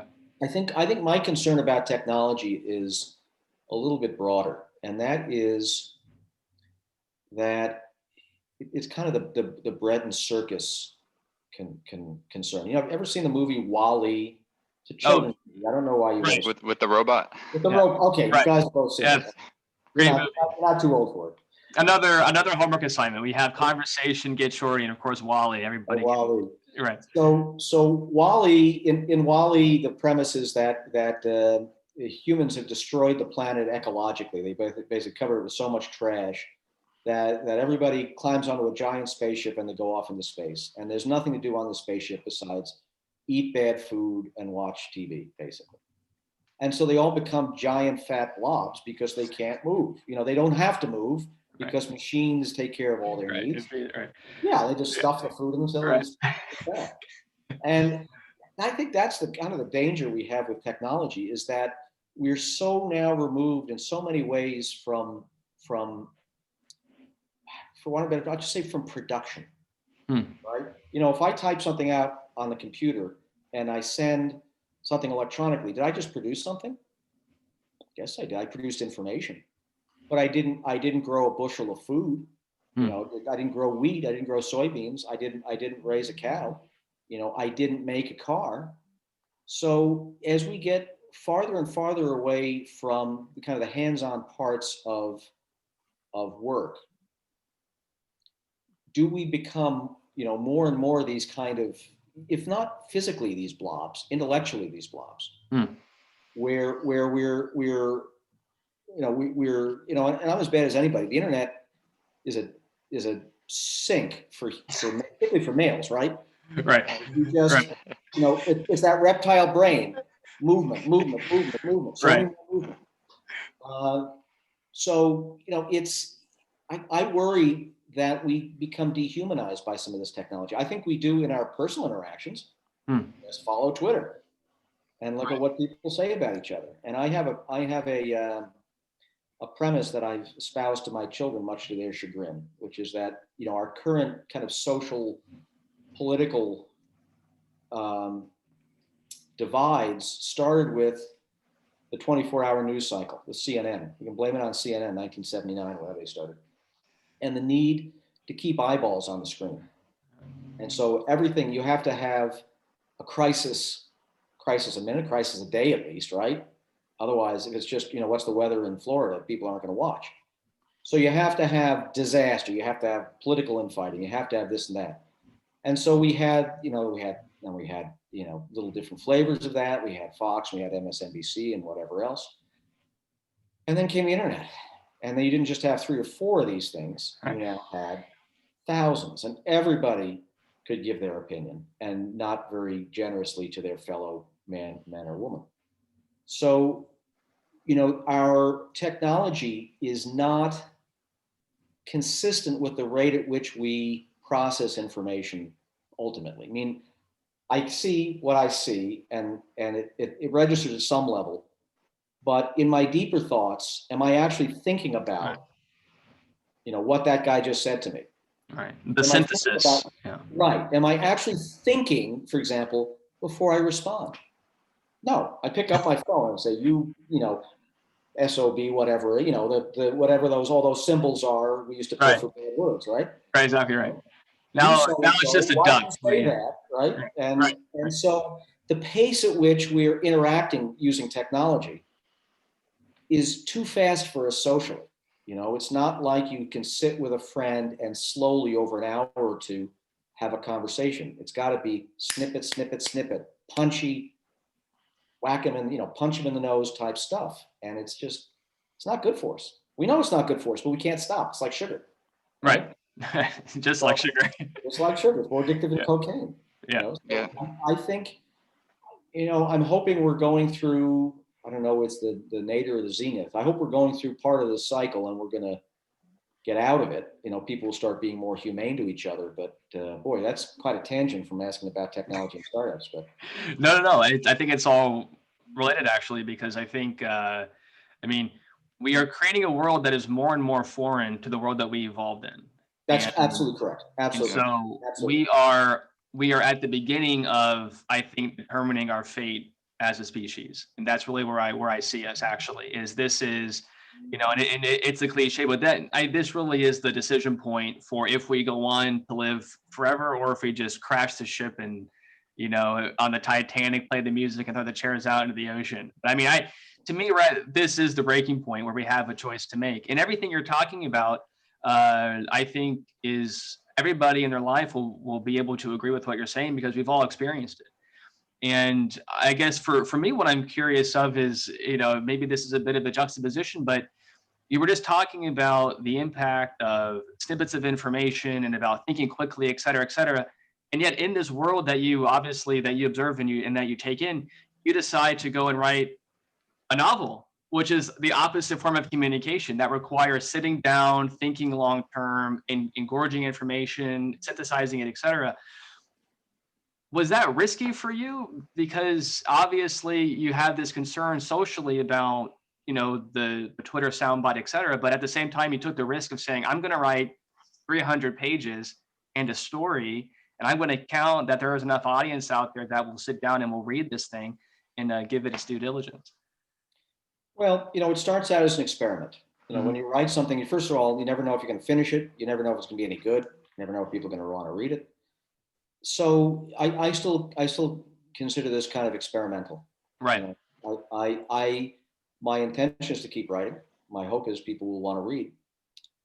And I think that in some ways, the ability to unplug, that may include using your Kindle, but the ability to unplug from the 24-hour news cycle, not just the 24-hour news cycle, the second by second news cycle. Yeah. 24-second news cycle. Yeah, exactly. Continuous. But I think, and you look at, book sales, if you include ebooks, are huge. I mean, people, you got to throw in audiobooks too, but Right. but people are still willing to do that. And so I think that the future for all writers is positive. I think I look at my case, part of it's going to come down to quality that I produce, and part of it's going to come down to promotion. Because if people don't know it exists, they don't know to buy it. So first you got to tell them it exists, and then they can make that decision. Right. So Yeah, Phill, review. Yeah, exactly right. Exactly right. And we're happy to promote it. Everybody, False Flags, go buy it on Appreciate that, Amazon. man. Yeah, absolutely. Go ahead. Yeah. Have you considered or are you active in blogs or Twitter or any of those I quick should be. dopamine forms of writing? That's kind of the common wisdom is to have that presence. And I'm probably a year or two too late because I haven't built a following. I have a couple Twitter accounts, none of which I really do what I should on, which is to continually spout meaningless things to get people to look at it, get the eyeballs. Right. But no, I've got a Facebook account. Catalina Press has a Facebook account. I've got an Instagram account, which I don't think I've posted anything on yet. So it's all there, and it just needs to be exploited. But unfortunately, I don't have 10,000 followers that I can say, "Hey, look what I did." Go buy this. This is what, if I had any sense, is what would have happened. I would have been posting things that were so attractive that I built up a big following, and then next thing you know, I could sell this book. But hard to say. Well, I have one more question that I want to end on, but Joe, before I ask it, I want to give you a chance to cover anything that you wanted to ask as well before we start wrapping things up. I wanted to give you an opportunity to. Yeah, I mean, I would just have a general question and what advice you would give for, people that are trying to find what their vocation, what career path they want to go down, or, even what industry, like what the best way to find that and find a fulfilling position would be. Well, I would say, start with no preconceived notions. We're very fortunate we live in an age where people can pretty much be anything they want to be, or at least try.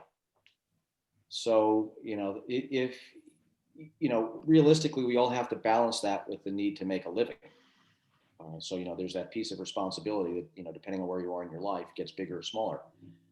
But the other thing I would say is don't be afraid to try something different, because maybe you'll find what you thought you wanted to do, you don't want to do. And that's valuable by itself, because Right. then you're not spending the next decades saying, if only I had done X, I'd be happy. Maybe that's not what's going to make you happy. So I think it's valuable to give it a shot, even if it's as a hobby or as a sabbatical, a leave, whatever, and then maybe you'll find you're either no good at it or you don't like it, or Both. so don't be afraid to try. Yeah. That was a great answer, and ties into the final question for Phill before we wrap things up. And I will confess I am plagiarizing this question from Peter Thiel. It's a question that he used to use for interviewing people. And the first time that I heard it, I thought that's a really good question, and I have no idea what my answer would be. But it's a great question, and so Phill, I want to ask you this: what is something you believe to be true, but nobody else believes to be true? In other words, what is something that you believe or that you know to be true that you have a hard time convincing other people of, that nobody else seems to agree with you on? Well, I believe that the Q shaman is actually the reincarnation of John the Baptist. Who is Q shaman? I have to write that down. Yeah. That's the guy with the crazy helmet and the fur who. Oh, good. Oh, that guy, the Viking guy. Yes. Yes. The QAnon nut who was in the. Yeah, you should probably strike that from the interview. No, that's going to be our most popular tweet right there. That'll be perfect. Yeah, No, great. yeah. Thanks. That's the controversy we needed. I don't know. It's a great question. And what's so great about it is you probably, I don't know if anybody ever asked, did anyone ever answer that question extemporaneously? Yeah.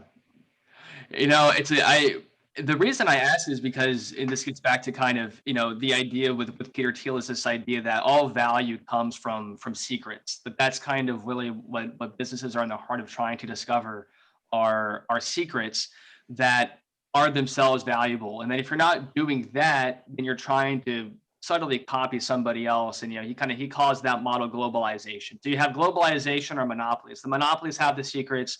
Otherwise, you're copying somebody else. And so I was curious from you, just because you've been involved with not only with businesses and with really, technical businesses, but now you've also explored something creative with writing. And I was really just curious if seeing into both worlds have if they've given you some kind of unique insight into one world or the other, and maybe the mainstream in that world didn't appreciate. Did you bring physics to writing, give you an idea that other writers didn't have, or vice versa, bringing the writing creativity side into the world of physics and of business? Well, I think that, I don't know if other people don't know this, but I think one of the things I've learned is that I guess this is kind of a well-known phenomenon, that the probability of a extraordinary secret being kept is highly unlikely. Hmm. So we have all kinds of conspiracies that people talk about, whether it's aliens or I know that in one of the areas I used to work in, technically, there were discussions about whether the Soviets had developed some secret way of being able to find our submarines, for example. And the issue is when you drill down into those things, you generally find out that for a variety of reasons, if it's utterly earth-shattering, secret won't be kept. Okay. It'll be discovered by someone else, or it'll get leaked one way or the other. So, again, we kind of started on that big box of the Ark of the Covenant being shipped into their, Right. transported into the giant government warehouse. Right. The chance that something like that, or that the UFO, that the aliens really did land in where's that place in New Mexico? Roswell. Roswell, yeah. I mean, the fact that guy's really there, Right. probably improbable. Very good. Very good. I think that is a very good answer, and definitely one that I think people who are writing, especially if they're writing in spies or thrillers, etc., something to take away, that maybe the story doesn't have to revolve around keeping a secret, but maybe after the stakes of the secret getting out or something like that. And I think that's a really good point that you make, and very interesting. I want to make sure we say one more time, just very clearly, everybody go purchase False Flags. It was a great read. I really enjoyed it. It was an easy read too. Easy read and very quick. And I mean, you were talking about typesetting earlier. I know one thing Joe and I talked about, having the short chapters in the book really makes it read very quickly. And I really like that as well. It made it easy to, I'm going to read a little bit every night. It's easy to do that when you're making, quick progress through the book. And as you were saying before, I mean, it captures two genres, the crime procedural genre, the military genre. So something for everybody, including a little bit of romance, but not too much, guys. Not too much. Not an embarrassing amount. He's a married man. We don't want to put him on the spot. We don't put him on the spot. But no, I just want to say, I mean, Phill, we truly appreciate you being here for this. It's an honor for us to talk with you. You've accomplished quite a bit in your life and are accomplishing many more things. And we wish you nothing but success with the writing career from here on out. If for anybody who was listening, like I said, check the website, check our video. We'll be including all the links for Phil's books and where to find them and where to buy them. Yeah, this was a great way to spend my Saturday afternoon. It was a great conversation. Yeah. So there's no college football, is there? That's yeah. Very good. Very good. Well, Phill, we want to give you a chance, obviously, for any closing thoughts, any other projects you want to mention, any other things you want to get out, and if not, we'll go ahead and sign off. No, this has been a blast, guys. I'm so sick and tired of Zoom conferences. This is the first time I've ever been on a potential podcast, so this has really been a delight to spend this time with you. You guys are as good as Joe Rogan. Well, that's what I feel telling myself. We couldn't agree more. You didn't make me light up a joint either. So right. Well, he is a married man, everybody, as we've been saying. And, it's all been under the table, so to speak. But no, very good. Well, everybody, Phill, I'm sure, has plenty to get back to, so we'll go ahead and sign off. And so thank everybody for joining us. Another episode in the works for Roses and Rhetoric. Thank you for being here with us, Phill. Thank you again for being here. Pleasure. Thank you. And as always, Jimmy Hackett signing off for my co-host, Joseph Stanford. Everybody, we'll see you next time. Ciao.